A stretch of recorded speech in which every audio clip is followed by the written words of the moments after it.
చాలా coffee shop we all same drinking water. We got special are you very happy?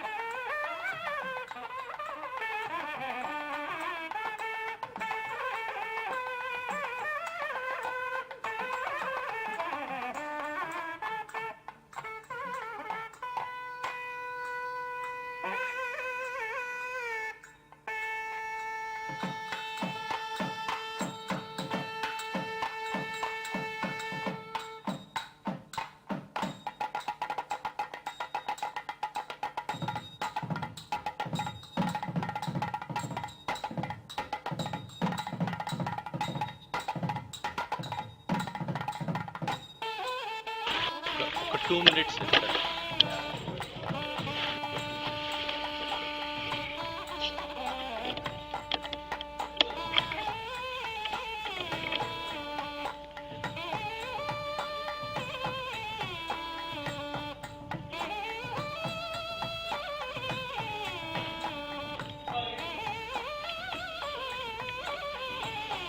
ఏముంది మీరు చూడండి ఒకసారి 101 రివర్స్లో ఉంది. You want to adjust.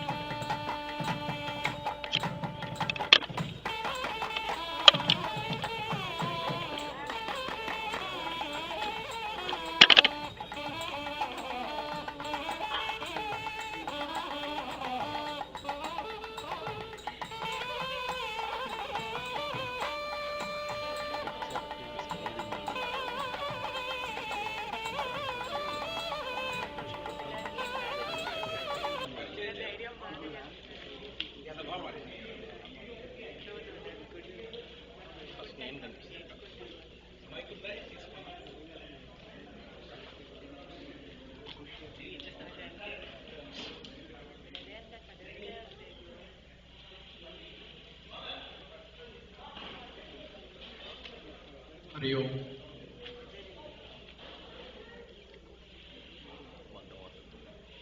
First నేను కనిపిస్తాను.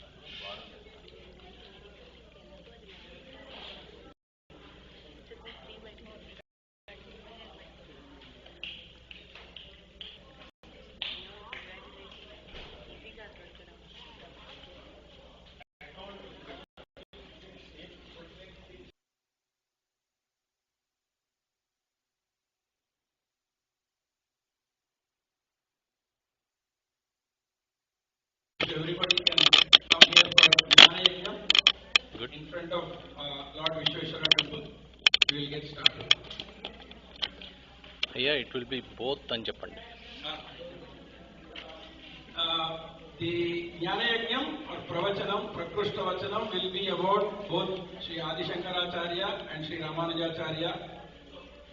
They are part of the Trimatacharya. So it is a very important day that we are celebrating Jayanti of both Adi Shankaracharya and Sri Ramanujacharya.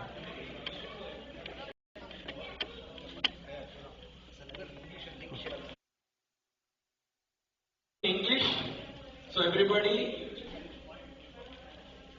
please join here in front of Lord Vishweshwara temple. The Pravachanam again will be in English. Oh, sorry sir. కొద్దిగా okay sir. We are starting. Om Shuklam Vishnu Shivardhanam Chaturphujam Prasannavanam Dhyayeet Sarvabhijnopashantaye Sharada Sharadam Bhojavadana Vadanam Bhuje Sarvada Sarvada Swagam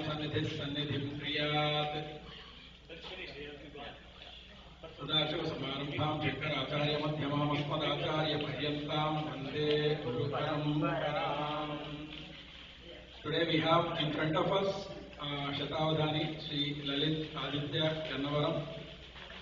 Lalit Aditya, though he is born in USA, has completed Shatavadhanam, which is a prakriya which is very, very difficult to achieve in front of 100 scholars in both Sanskritam and Telugu. So you can imagine, being born, brought up here, but he is well versed in Shastras with the grace of his gurus. Started with Sri Prem and Lalita Garu when he was a child in New York, and then he studied, he's pursuing Shastriya Shiksha, including Veda, Vedanta, Adhyanam from Sri Srinivasa Mallaprakada Garu, Vyakarana and Avadhana Shastra from Sri Dhulipala Mahadeva Mani Garu, and Alankarana Shastra from Sri Vempati Kudumba Shastri Garu. So he's done both Astavadhanam and Shatavadhanam. So 8-fold and the 100-fold path. So today, Sri Lalit Avadhani Garu will be giving us the Jnana Yajnam of Adi Shankaracharya on the auspicious occasion of Adi Shankara Jayanti and Sri Ramanujacharya Jayanti about the importance of Guru and Guru Parampara. Hari Om Tat Sat.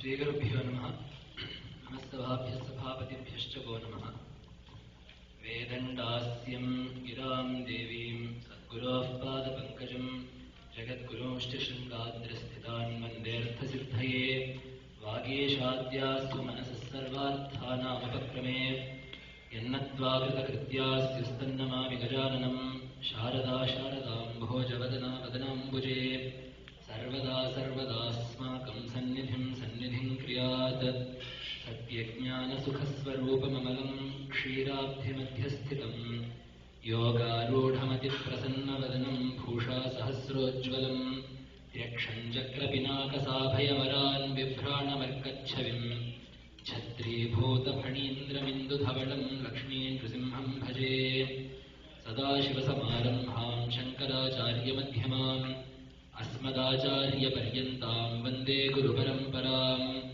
भारतीकरुणापात्रं भारतीपदभूषणं भारतीपदमारूढं भारतीतीर्थमाश्रये भजे श्रीभारतीतीर्थकराम्बुजसमुद्भवं विधुचूडार्चनासक्तं विधुशेखरभारतीम् आशैलादुदयात्तथास्तगिरितो भास्वत्यशोरश्मिभिः व्याप्तं विश्वमनन्धकारमभवद्यस्य स्म शिष्यैरिदम् आराज्ञानगभस्तिभिः प्रतिहतश्चन्द्रायते भास्करः तस्मै शङ्करभानवे तनुमनोवाक्भिर्नमस्तात् सदा. Namaskaram to Gurus, Jagadgurus and to Bhagavan. Today we are celebrating two very auspicious utsavas, both of which usually happen on different days, but today very luckily are happening on the same day. So one of course is Guru Panchami, Bhagavad Pada's Jayanti on Vaishakha Shukla Panchami. The second is Bhagavad Ramanujacharya's Jayanti, which happens usually on Shashti, but because today is Panchami and tomorrow is Saptami, both of them came today. Whenever we revere the Gurus, because that is a recurring theme throughout Sanatana Dharma. We have Guru Purnima, of course, in Ashadha Masa, but that notwithstanding, there are several times throughout the year where we do remember Gurus otherwise. For example, on Vijayadashmi, it is customary practice to do Acharya Dakshina on that day. And the same way, usually a lot of people on Ramanavami will also do Guru Satkara. In the same way, in Navaratris, those who have been initiated into Srividya have special pujas that they need to do to their Diksha Gurus and their Acharyas.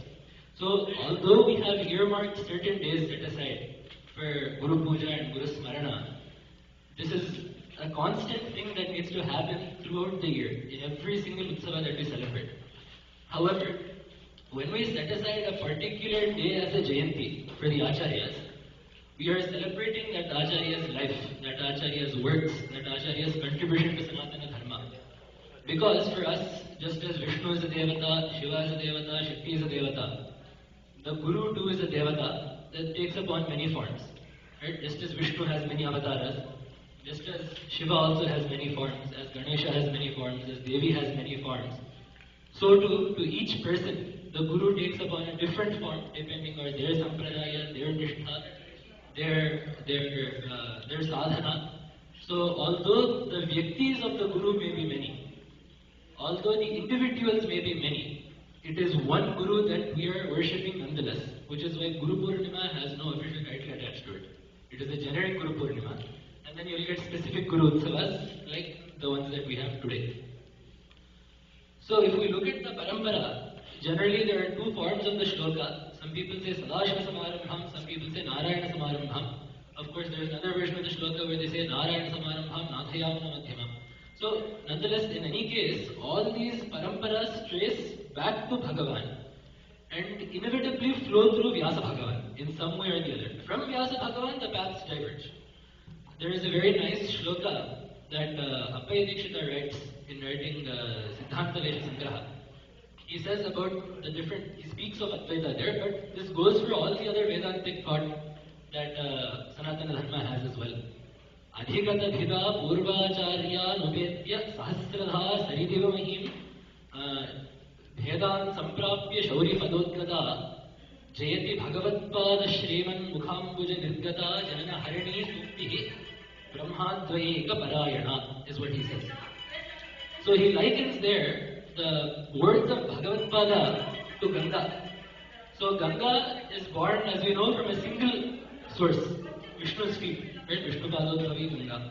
So Ganga is born from one place, but given the land it flows over, it splits into several tributaries which are enjoyed by everyone across the land. If Ganga had flowed in a straight line, it would not be as widely accessible as if it had not split into different tributaries. So in that, what Appaya Dikshita says is, this one word of Bhagavan, of Bhagavatpada in that case, has been split into different saranis, different styles, based on the Acharya's mouths that it flowed through. So just as Ganga flows accordingly to grace whichever part of India it is flowing to, in the same way, one parampara's words are flowing in different ways to do anugraha to different sadhakas. So this is the number one thing we must remember as Sanatana Dharmians. Because especially given global circumstances, we may have our differences internally, but we need to have some sense of unity in that what it is that we look back to. So the common point between Bhagavatpada and Bhagavad Ramanuja, right, both of them have the word Bhagavat in their names. So clearly both are, objects of great respect. But their common point, because their Siddhantas we will talk about later, their Siddhantas are quite different. And that means that the approach that they take to this world and the approach that they take to Ishvara and the Jiva are also quite different. But there is nonetheless a common point connecting the two Acharyas and of course Madhvacharya too, who forms the third of the Trimatacharyas. So all of these Acharyas belong to what is called the Vedanta Darshana. Right? So we have different systems of philosophy, and of which the ultimate, the crown jewel of which is Vedanta. Inside this Vedanta, or as subcategories within this Vedanta, you have Advaita, Vinashtadvaita, Advaita, Bheda, Bheda, Achintya Bheda, Bheda, Shivatvaita. There are several sub-schools of Vedanta. But nonetheless, all of these Acharyas agree that they belong to Vedanta. So what is this Vedanta? Gauda Brahmananda writes, Vedanam Tatparya, Vedanam Antaha, Parama Tatparya Vishayibhutaha is Vedanta. So Vedanta is that which is the final goal of the Vedas, the final word of the Vedas, the end. The end not in the sense of the division of the book, but end in the sense that the final goal that Veda is giving us. So both of these Acharyas and all of the other Vedanta Acharyas are focused on one thing. What is the final point of Vedas? What is the final point of our Samskriti? What is the final point that this Jiva needs to go to? So all Acharyas, Kapatre, all of the Acharyas' goal is the same. To get the Jiva to that final point that Veda has set for us as Jivas. Now what is the nature of that philosophy? that is what I wish to make the topic of today. Because there's a saying in Telugu, Hanumantudu Mandira Puppigantudu. It is one of my favorites. But when Acharya is sitting here, when another Acharya is sitting there, it would be foolish of me to speak of anything other than what they have said. Right? So the point that both of them lived their lives for, the point that especially Bhagavad wrote so much and did so much, because when Bhagavad Ramanuja came, he had a system that he wanted to perfect. But Bhagavad had to establish a system from scratch, because we had Nastika Matas to start with. So first Bhagavad had to put his hands over the Deepa of Sanatana Dharma, and then Ramanujacharya lit another lamp. So there are differences in what the Acharyas avatars had to do as well. But when we look at Bhagavad he wrote so much, traveled so much, did so much. This is not just an intellectual pursuit that Bhagavad did. He walked India by foot 3 times over. He argued in so many places. Right now we have a vigraha of him and he has become legend. But if we think of what the individual did, one person, that too one who has not even crossed the age of 30, because the last 2 years were in Kashmir, after the Sarvagni Pita, the last days. But one man, under the age of 30, had to walk around the country 3 times on foot, convincing everyone, not people who believe CNN and Fox News and just look at the newspaper every day, but people who sat down thinking about what they're doing.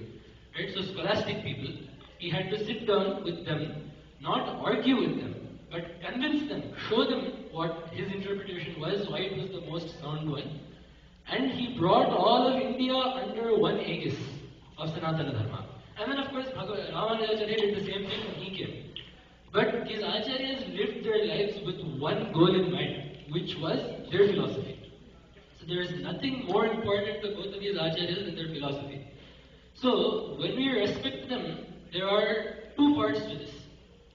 There is learning what they wanted us to learn, and there is living the way that they wanted us to live. So if we are to count ourselves Shishyas in either of these Acharyas Paramparas, we must make sure that we are doing at least one, if not both of these. We must either be learning what they wanted us to learn and/or living the way that they wanted us to live. Because only then will we have perfection as a Shishya. Even if you think of a student in a school setting, they need to be completing their schoolwork and they need to behave well in the classroom. There's not much more than a teacher can ask of their students. They need to be learning the material and they need to be conducting themselves accordingly. So, living one's life, of course, is one thing. But at least in a pravachana situation, in a pravachana setting, we should discuss at least what these acharyas' philosophies were. So both of these acharyas believed in Vedas pramana, in that Veda sets what we must do and what we must not do. Within Veda, there are 2 divisions. There is a Karma Kanda and Jnana Kanda. So about 99% of Veda only talks about karma, details karma, put this matra there, do this mantra here, put this ahuti in the fire, then call this ritvik here, make this ritvik do that. That is generally 99% of Veda. The last 1% discusses one thing, the relationship between Jiva, Ishvara and Jagat. This world is a triangle. There is the soul, the individual, Ishvara, his nature we'll get to later, and the world. So there are 3 points. If you are an atheist, it is a straight line. There is only 2. But for us at least, we have 3 points in this triangle. The relationship between these forms the central point of Vedanta, but in the end it comes back to the Jiva. Because Vedanta, right, in all of these Shastras, there is one thing called an Arambhaniyavada. So what is the point of this Shastra? Why does this need to be studied? So for Vyakarana, they will have certain things. Grammar needs to be studied because it is important to convey meaning. You can convey meaning more precisely. You will not have any lapses in speech like that. There is one prayojana for Vyakarana. If you wish to study Mimamsa, it is you will know properly how to do yajnas. You will not do yajnas wrong. You will understand. You will interpret Veda properly. There is one point to that. The purpose of Vedanta is very simple, and it is one that is central to the human condition. I should be happy. I should never be unhappy. This is the goal of Vedanta. And what all Vedantins agree on is, this is achieved by only one thing, the understanding of one's true nature. So whether that nature is as a servant to Bhagavan, whether that nature is as a part of Bhagavan, whether that nature is as Shuddha Chaitanya itself, this forms the difference in these acharyas' matas.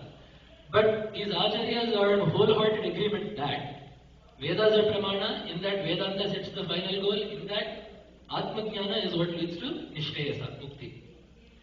So first let us come to Advaita and then we will talk about Vishishta Advaita afterwards. So Advaita can be summed up in three statements. Jivo Brahmaiva Naparaha, Brahma Satyam, Jagat Mithya, Jivo Brahmaiva Naparaha. These three sentences form the crux of Advaita. Brahma Satyam. There is one thing that is called Brahman, which is Satya. There is one thing called the Jagat, which is Mithya. And then there is another one called the Jiva, which is nothing but the Brahman that we talked about in the first statement. So this is all Advaita is. Advaita is very easy on paper.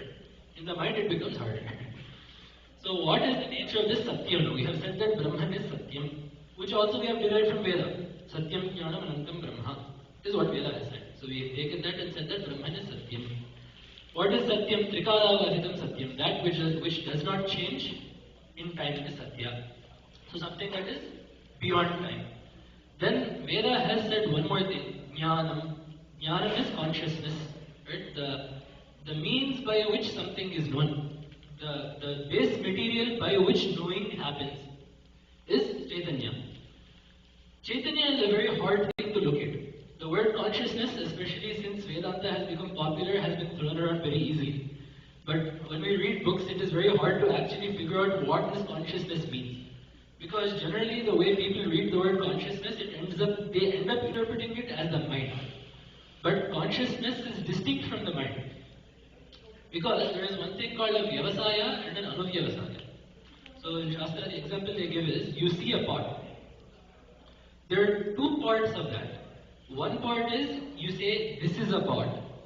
In the second, you realize that I know a pot. So when you say, I know a pot, that is when the mind is playing. Because the mind has ahankara, the I-ness. The concept that this jnana, this cognition is linked to me, happens in the dvitiya kshana, in the second. But in the first second, when you cognize that there is a pot here, there is no personal part of that. There is nothing individual about that. The perception of the pot happens without the individual's connection. In the second, when you realize that I know the pot, at that point, the consciousness has attached itself to the buddhi. So that cognition that happened without the buddhi being used is what is called Chaitanya. And that is what forms the basis of the individual's entire interaction with the Jagat. Because there will be times when the senses are working, but no information goes in. Right? You will see, your eyes will be open, things will be happening in front of you, but nothing will go in. Your ears will be open, sound will be going in, but cognition does not happen. The reason being that the mind and consciousness have a connect. And if that connect is not there, cognition does not happen. Right? So that is what consciousness is. It is a very hard thing to locate. But when we talk about Chaitanya or Jnana or Chit, that is what we mean. So Brahman is of this pure nature. Then the Jagat is called Mithya. In this sentence they say Jagat Mithya. Telugu people get confused. This is how is Jagat Mithya? He is running the state right now. This is Jagat space Mithya. The Sanya becomes Jagat Mithya. Right? So Jagat is Mithya. Mithya is a very specific technical term to Advaita. Because one of the allegations against Advaita comes from understanding the term Mithya in a Sahitya sense. So always in Shastra, words will have specific meanings. We cannot take them the way that Sanskritam will generally read them. Right? So what Mithya means is, when something cannot be discerned to be completely real nor completely unreal. There is a very interesting thing that Chinmayananda Swami has written in one of his books. Or Chinmayananda Swami or either Dayananda Saraswati Swami. One of these two. One of them. They said, this world is not non-real, it is unreal. This is the problem of using English as a medium. It is much easier to understand than that. The world is not non-real, it is unreal. Meaning, the world is not non-existent, it is simply not existent. There is a difference between the two. So, Mithya is Sannapyasannapyubhayatmika no. Bhinna Vyabhinna Vibhayatmika. No, is what it is. It is neither Sat nor Asat. Sat is that which is there in all three times. Asat is that which is never there in any time. Right? So Sat we have said is Brahman. Asat is, an example they give is Shashavishana, right? The horn of a rabbit. It has never been, will never be, is not right now. So that will never be. That is something that is non-real. That will never be real. You will never have someone interacting with the horn of a rabbit. And the Jagat is somewhere in the middle because it exists right now. Therefore, you cannot say that no one has ever interacted with it. However, upon the attainment of jnana, it sublates, meaning it will not exist then. So it is not permanent across the three times, but neither is it non-existent during any time. So this peculiar state is said to be called mithya. So that is the state of the Jagat. And this Brahman takes upon Maya to become Ishvara, upon which Ishvara creates, sustains and dissolves the Jagat. So that is the structure of Advaita in general. This is very easy to understand if you take upon the Mahavakya Tattvamasi. I will explain this Tattvamasi Mahavakya in the context of Advaita and then later in the context of Vishishtadvaita. Because we have these phrases called Mahavakyas in Veda.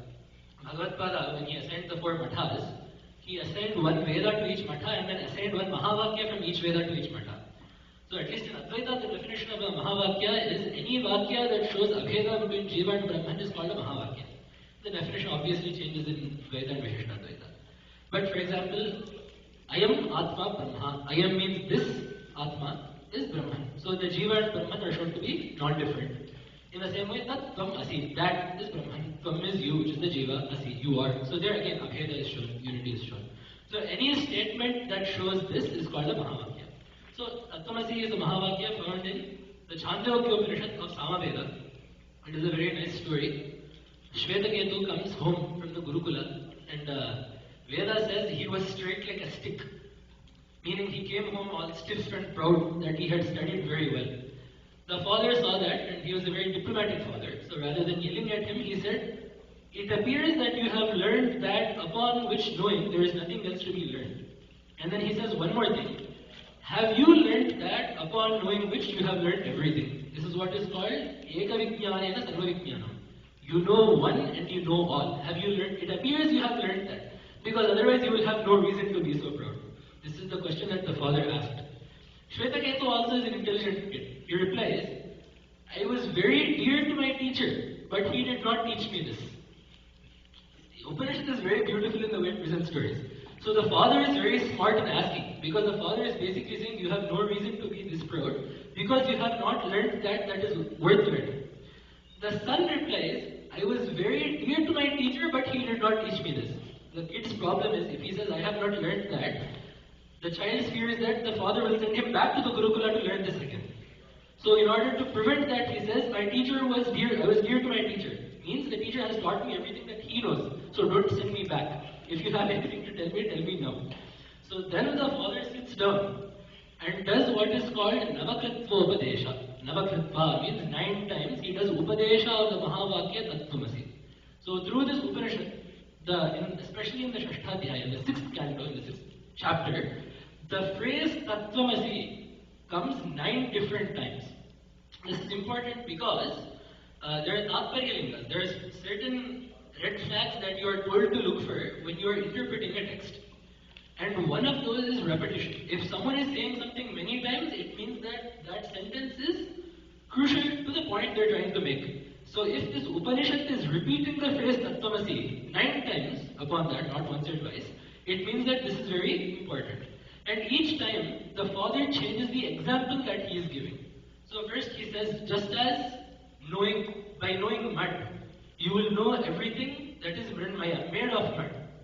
Just as by knowing gold, you will know everything made of gold. In this way, he gives an example and he says, Tad Atma, Aidadatma vidam sarvam, Tat Satyam, Tad Atma Tvamasi Shvetaketo. This Tad Atma Tvamasi Shvetaketo is a very controversial sentence. You will come there later. But he says, Aidadatma vidam sarvam. So that which is made up of Edadatma is Aidadatma. So in the whole passage, he will talk about Atma. Edadatma means this Atma. Idam sarvam, this whole world is aitadatmyam, born of this Atma or made up of this Atma. Tat satyam, this is what is called as Satya. This Atma that makes up everything is called Satya. Tat tvamasi Shvetaketu, you are that. That is the background of this Tattvamasi Shvetaketu. Now this Tattvamasi has three words in it, Tat, Tvam and Asi. Tat means that, Tvam means you, Asi means you are. So Tat does what is called Purva Paramarsha. It calls to memory something that has been talked about earlier. So if you are having a conversation with someone and they say, that is what I was telling you, in that sentence, that is what I am telling you, that refers to the object that they were telling you about earlier. So in this Tattvamasi, what is the thing that the father was talking about earlier? It starts with Sadeva Somya Idamagra Asit Ekameva Dvidiyam is where the Upanishad starts. So Somya, oh my dear child, oh my pleasant child, Anga. Sadeva Idam Agra Asit. Idam means this world. Sat Eva Asit. It was Sat alone. And then he says Ekam Eva Advitiyam. Ekam means one. Eva means only. Advitiyam means without second. So if you think about it, any one of these words is enough to say that there is no second, right? If you say only this, it means there is no second. If you say without second, it means there is no second. If you say one, it means it is not two, right? So from a glance, it looks like Ekam, Eva and Advitiyam, any one of these words would have been enough to impress upon Shvetaketu that Brahman is one. But of course, there is much more to it than that. There are three types of Bhedas in this world. There are three types of Bhedas. There are three types of Bhedas. For example, there is the Bheda between a mango tree and an apple tree. This is one Bheda. Vijatiya Bheda it is called. So a mango is a different species, apple is a different species. So the difference between mango and apple is Sajatiya Bheda. Vijatiya Bheda. Then there is a difference between mango tree A and mango tree B.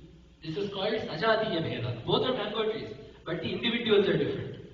Then there is what is called Svagata Bheda, which means internal differences. So within the mango tree, the leaf is different from the fruit, which is different from the flower, which is different from the branch, which is different from the trunk.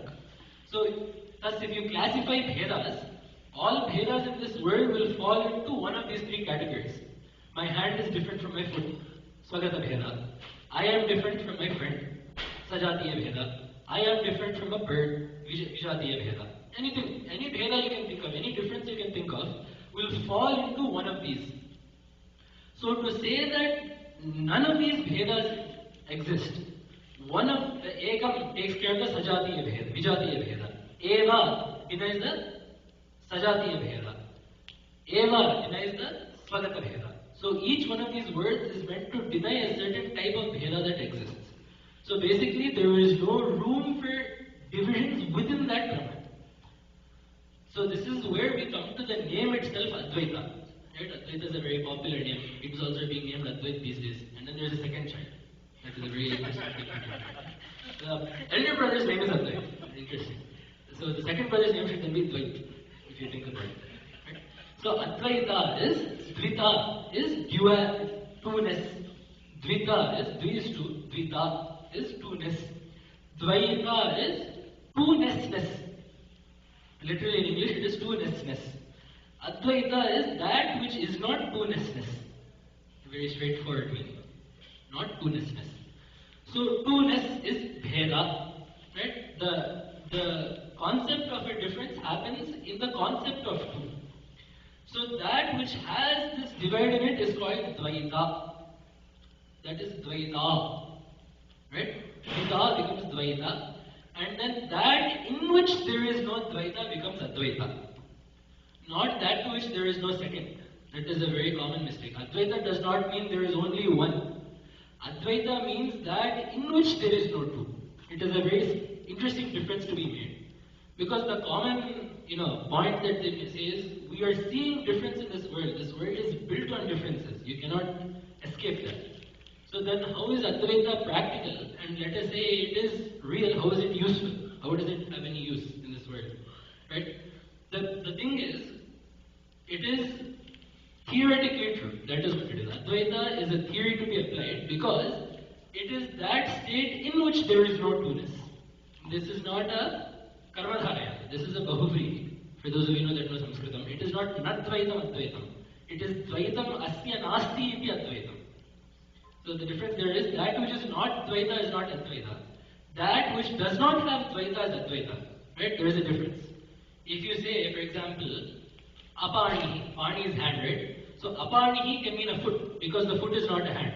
Apanihi can also mean a human that does not have a hand. In the same way, Advaita means that which does not have two-ness. Because it is the Brahman that does not have two-ness. Jagat has two-ness. Jagat has many Bhedas. There is another saying, Gajam Mithya, Palayanam Mithya. This is a Telugu saying again. I will drop some Telugu quotation here and there. There is a saying, Gajam Mithya, Palayanam Mithya. So there is one guru that was teaching Advaita. And he said, everything is one. There is no second. All is connected. All is Brahman. The Shishyas were listening. In the meantime, one elephant came loose and was running down the street. Everyone ran. The teacher also ran.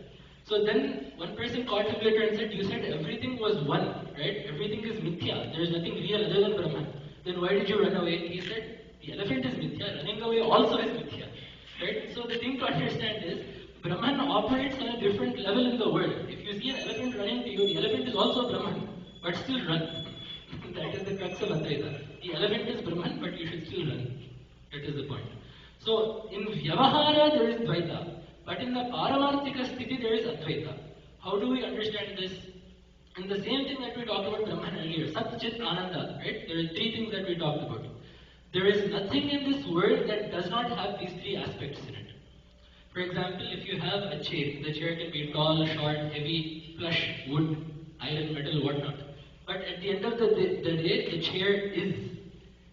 The aspect of is in the chair is Brahman.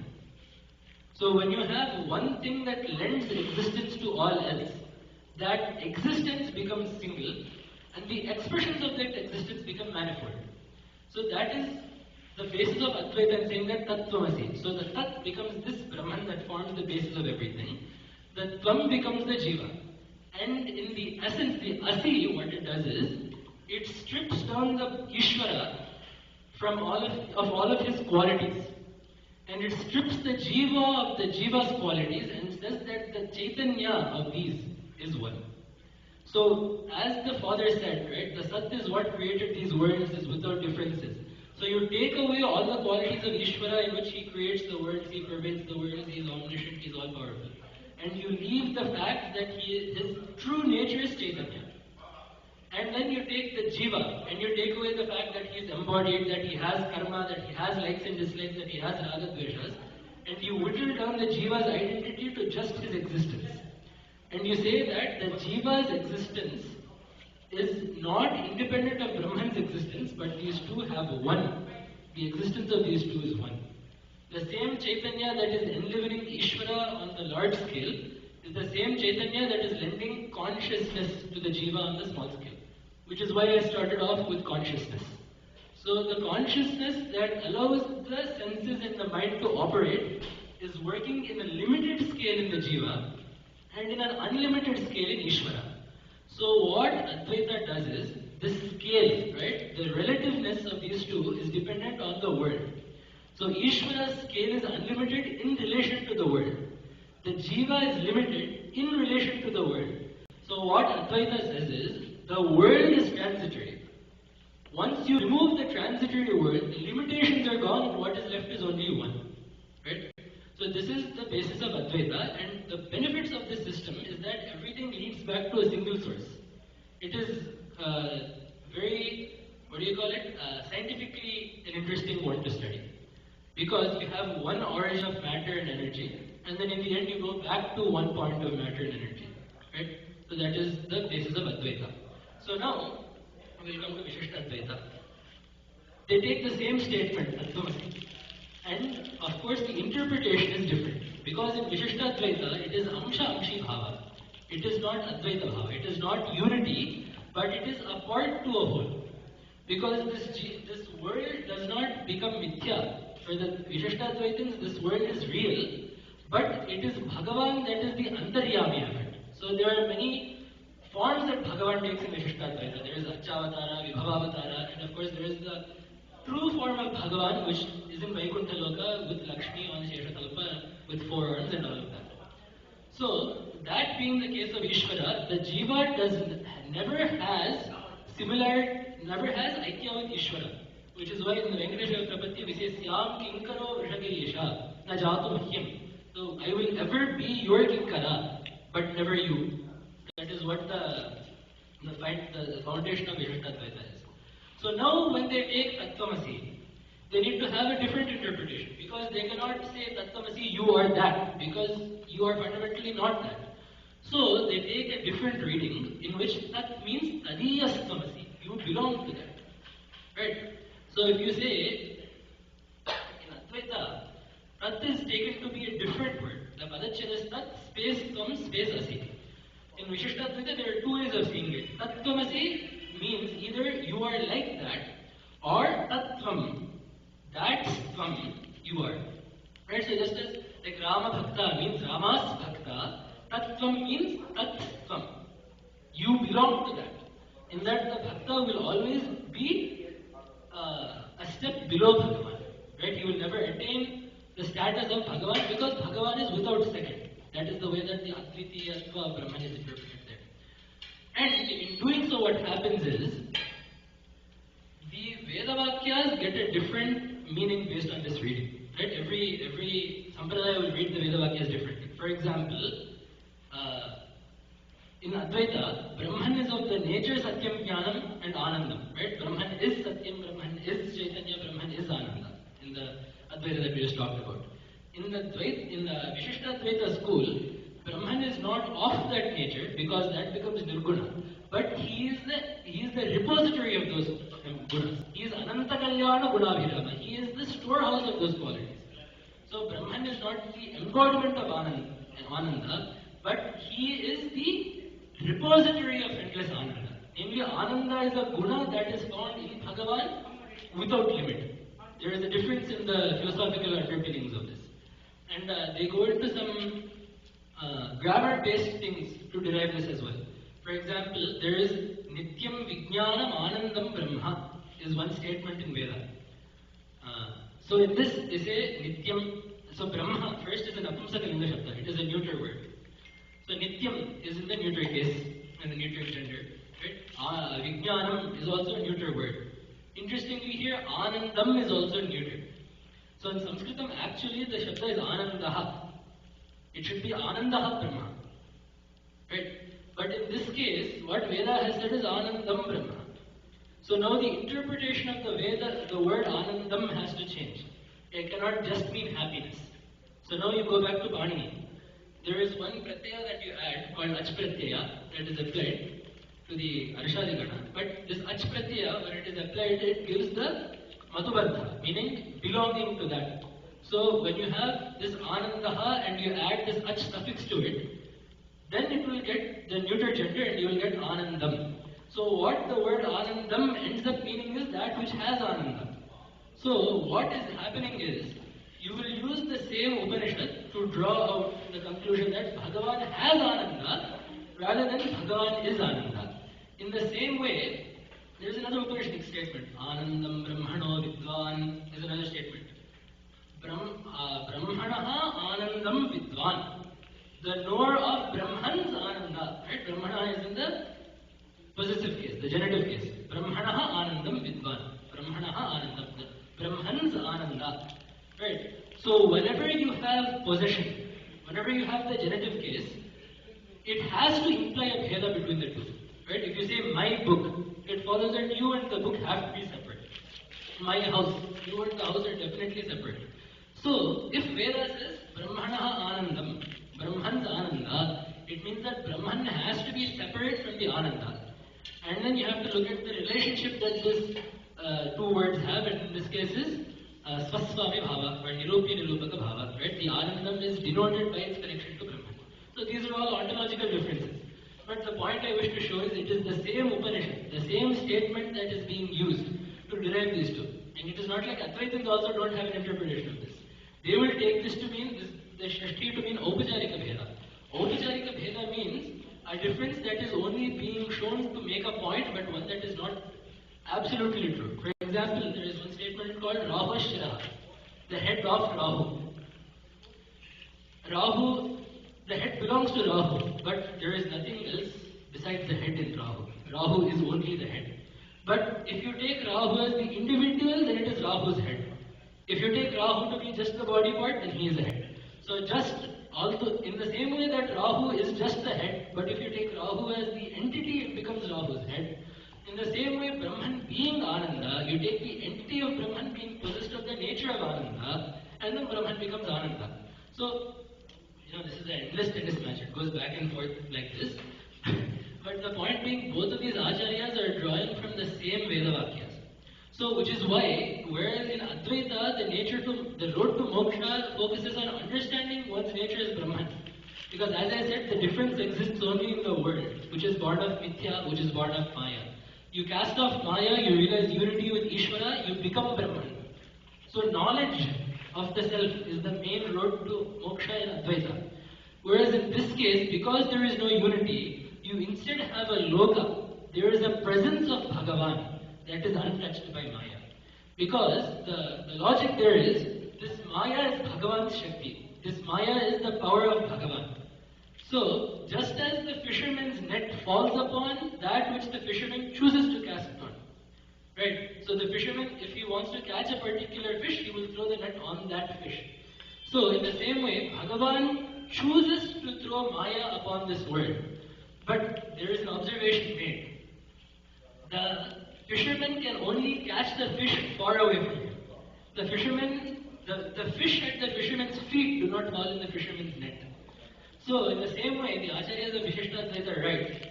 Those who are close to Bhagavan's feet do not fall in Bhagavan's net. The same way that the fish close to the fisherman's feet don't fall in the fisherman's net. In the same way, those who are close to Bhagavan's feet don't fall in Bhagavan's net of Maya. Which, poetically is a very nice statement, but it is a philosophical statement too. Meaning that this jiva will not become Brahman, but that does not mean that this jiva does not change. This jiva is Nitya, in that he is ever separate from Brahman. But only when this jiva reaches a certain state does he fall under Bhagavan's good auspices. Only when this jiva does certain sadhana and attains a certain level of viveka and jnana does he become fit to live in a state like that of Bhagavan. So this state like that of Bhagavan is what is meant by Tattvamasi. That like Bhagavan, that means like that you are. So the sadhana is to be done as though one was in Bhagavan's Sannidhi. It is done as if one wishes to live in Vaikuntha. It is done as though one is ever in Bhagavan's presence. And then at the end of life, considering one's jiva has accrued the necessary jnana and punya, one is then taken to Vaikuntha Loka, wherein he then enjoys the ananda of Bhagavan's Sannidhi. So that is the nature of moksha, from where there is no return. So this is the foundation of Vishishtadvaita. This is what Ramanujacharya's teachings were. And then later on, of course, great acharyas, Yamunacharya and Vedanta Deshikacharya, so many great acharyas have come in that sampradaya telling this Vedanta, this philosophy. Of course, in Bhagavad-pada's parampara, you have Sureshwaracharya, and then you have Madhusudana Saraswati, and you have Vidyaranya Swami, and Appaya Dikshitendra, and all of these, Madhavacharya, you have all of these different Swamis in the Advaita Sampradaya. But these are the foundations of their philosophies. So, all the tenets that these acharyas ask us to follow, all the lifestyles that they want us to do, doing Sandhyavandanam, doing all these festivals, living a dharmic life, not lying, not stealing, not cheating, all of these things are the way that they wanted us to live our lives in such a way that it becomes conducive to this sadhana. So the lives that they gave us to live, because both acharyas, another thing to note is, they did not only write philosophical books, they also wrote a lot of books on conduct. Right? If you read Bhagavad-pada's Bhajagovindam, very little of it is actually Vedanta. The rest of it is on how the individual should conduct themselves. And even in the Vishishtadvaita Sampradayas, Vedanta Deshika has written some very nice books. He has written a book on Bhojana Paddhati, on how one should properly eat following Achara. It has nothing to do at all with Sharanagati or Vaikuntha or anything. But it is on how one leads a proper dharmic life that is healthy in this world and conducive to the next. So to properly honor both these acharyas on their Jayantis, it is fit that we must learn of both. So the learning of the lifestyle happens throughout the year. But at least on these Parvadinas, we should set aside some time to learn their philosophies. Because they are intricate, they are confusing, they are challenging, they are also simple. Right? There is this two-sided nature. They are easy to say, but hard to digest. So there are three shastras: Vyakarana, Vedanta, and Kavya. So in Kavya, it is easy for the listener, but hard for the Vyakarana is hard for the listener, but easy for the teacher, because there are a lot of rules you need to understand how they apply to each other. And then there is something like Nyaya, where it is hard for the teacher, but easy for the student. It is said that Vedanta is the only one that is hard for the teacher and the student, and easy for the student and the teacher, because it depends on who the student and teacher are. If it is someone that does the pravachana and then goes home, it is easy. If it is someone that is actually seeking, it becomes hard, because these changes are very hard to internalize. So the lifestyle is one, but the study of philosophy should also go on. That is what these acharyas stood for, that is what they lived for. So in a nutshell, that is Advaita and that is Vishishtadvaita. That is what we should seek to learn. So with those few words, I will stop here.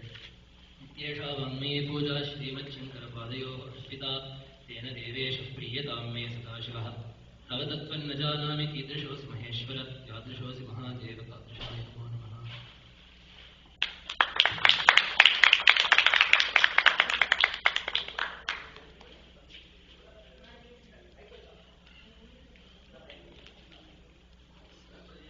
Sandeep గారు మరికి తాంబూలం.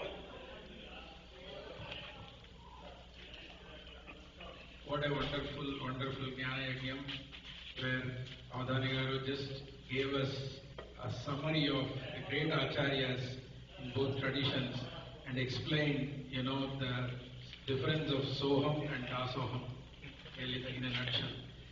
But the great thing for us is to follow the acharyas, and they have done so much service for all of us to establish this Sanatana Dharma.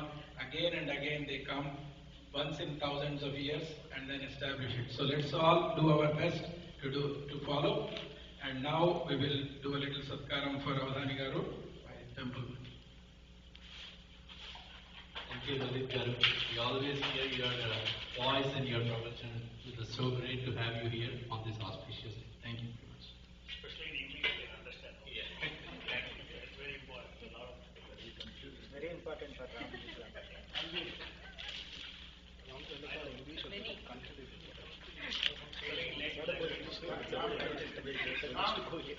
Shaggy is only for you. That's what I'm saying. Only for you. Thank you.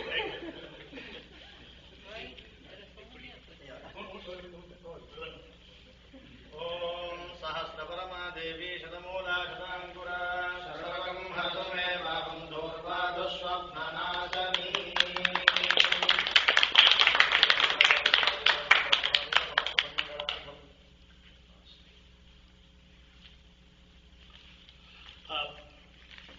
We have dinner in the dining hall. Please do not go anywhere. Please join us after it's over. Get us up to the prasadam. Please come one by one. Yeah, please take prasadam and please come to the dining. Including priest. Yeah. Enjoy the feast today. Hey, Please take prasadam and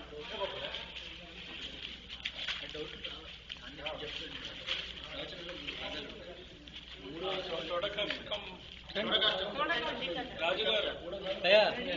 Raju garu. Thought custom.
have this Adivasan's, rice here.